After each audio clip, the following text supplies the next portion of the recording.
What's up, guys? Mickle here, and on multiple occasions now, the XRP community has been called conspiracy theorists for pointing out conflicts of interest when Bill Hinman gave Ethereum a free pass.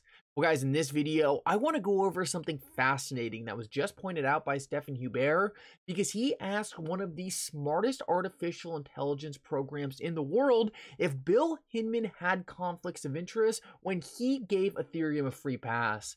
Guys, in this video, I want to go over what the artificial intelligence program told us because, guys, it is absolutely shocking and it's going to show you that we are far from conspiracy theorists.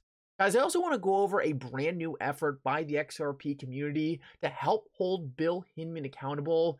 Guys, this is absolutely remarkable, and if I was any of these SEC officials, I would be shaking right now. Guys, towards the end of this video, I also want to go over why the SEC has refused to give this market clarity. The SEC has claimed that only ICOs are illegal securities, but then flips around and goes after companies like Ripple, who didn't even use an ICO to issue XRP. Guys, at the end of this video, I want to break down exactly why the SEC is doing this, because we just got some new evidence that is extremely damning and really shows where the SEC's motivations are, so make sure to stick around for that. Like always, guys, your support means so much to this channel. If you want to see more videos just like this, make sure to hit the like and subscribe button down below and turn on bell notifications. These three simple things are going to go such a long way in helping this channel grow, and it really does mean so much to me. If you guys ever need a good place to buy some XRP or the Flare token, make sure to check out my favorite exchange, Uphold, down in the description of this video. Guys, Uphold has been blowing it out of the water recently with their new features. You can stake cryptocurrencies right on their exchange. You can get an XRP-backed debit card. Guys, I highly suggest you check out Uphold using the link in the description of this video. They are absolutely outstanding. With that said, though, guys, let's jump right into it, and I hope you guys enjoy the content.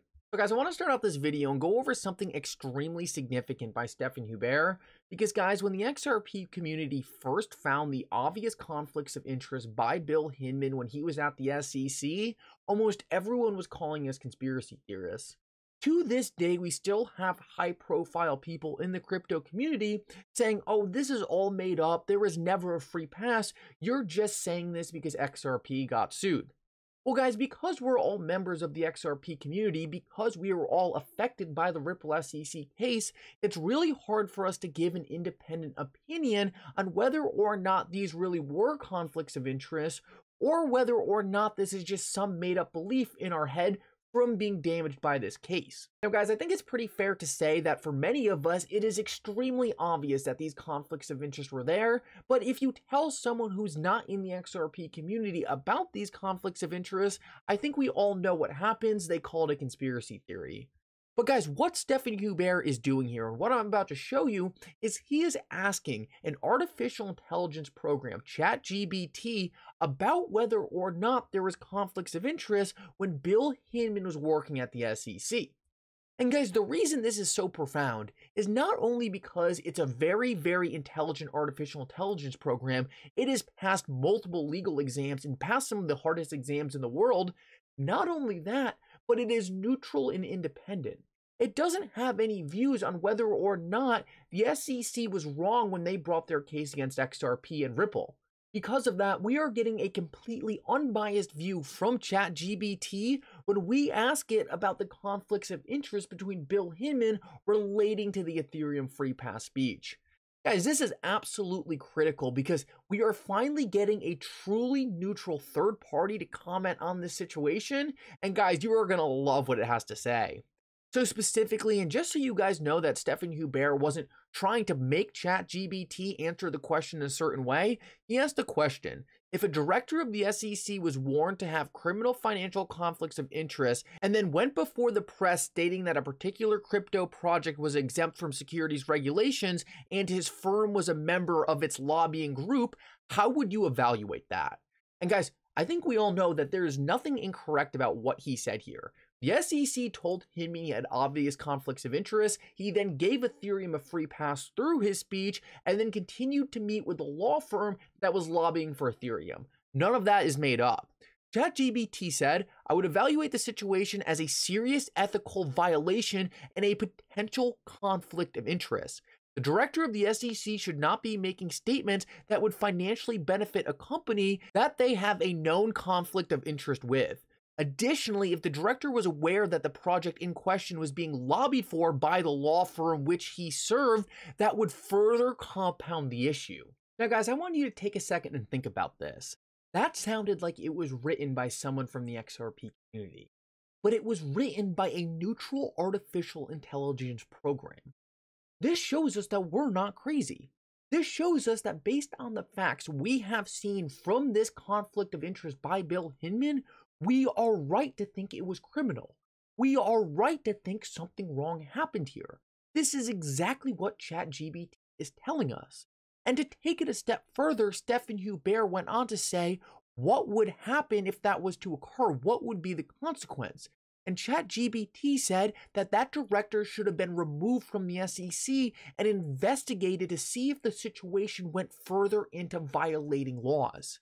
Guys, I really do think this is extremely significant because it goes a step further in proving that this is not just some bias the XRP community has. This is something that is factually significant and, guys, something that needs to be investigated. I really hope it's stuff like this that really makes its way over to Congress and helps push for an investigation. Now, guys, one thing I noticed that is very positive in this direction is the fact that there is now a lot more people speaking out about the SEC. It seems like that ever since the House switched parties, it seems like there has been a lot more criticism of stuff going on at the SEC. I pointed out the other day that Hester Peirce has been quiet ever since Gary Gensler took the helm of the SEC.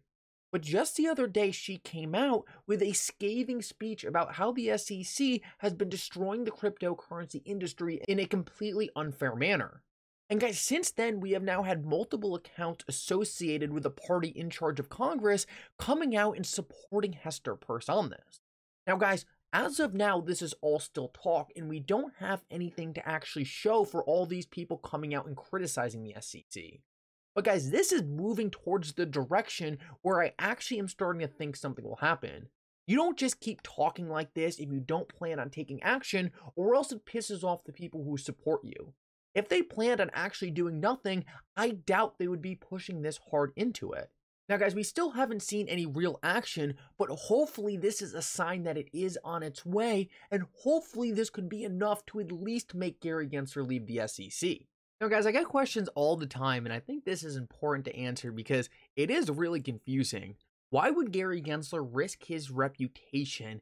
Why would he make so many issues for the cryptocurrency industry? Why would he get so much scrutiny on him if he could just provide regulations to the industry and just get rid of all the problems that are soon going to surround him? Well, guys, take a look at this because I think this is the most obvious answer for why the SEC is refusing to give the crypto industry any guidance. Take a look at this. This is from Blockworks. Between 2013 and 2023, the SEC penalties for crypto firms totaled over $2.6 billion. More than $2 billion of that came from ICO penalties alone. Guys, the SEC wants to make the markets as unclear as possible so they can keep taking money from the industry. The second we have rules, the second we have laws giving companies what they need to comply, guys, they are going to comply, and the SEC is not going to be able to pursue cases against companies trying to do the right thing and simply shake them down for money. The SEC is after one thing right now, and that is to put cryptocurrency companies out of business and profit off the action of that happening. Now, guys, unfortunately, this is not going to change until Gary Gensler is forced out of the SEC. We need a new chairman, we need someone aligned with Hester Peirce, and the only way we can get a change like this is if we get enough pressure on Gary Gensler by the House. Now, guys, I am hoping that stuff like this, stuff like we went over earlier, is going to put enough pressure on Gary to actually leave the SEC. If we could not force Gary to leave the SEC through investigations, he could be at the SEC until 2026, and I think we all understand how devastating that would be for the cryptocurrency industry. Now, guys, the good news is, and I showed this in a different video, Gary Gensler, when he was at the CFTC 10 years ago, he was doing stuff like he's doing now. But guys, eventually, the different people in Congress started to catch on to what he was doing, started calling for investigations, and he packed his bags and left the CFTC. That makes me think the second he starts getting pressure on him at the SEC, he'll likely do the same thing.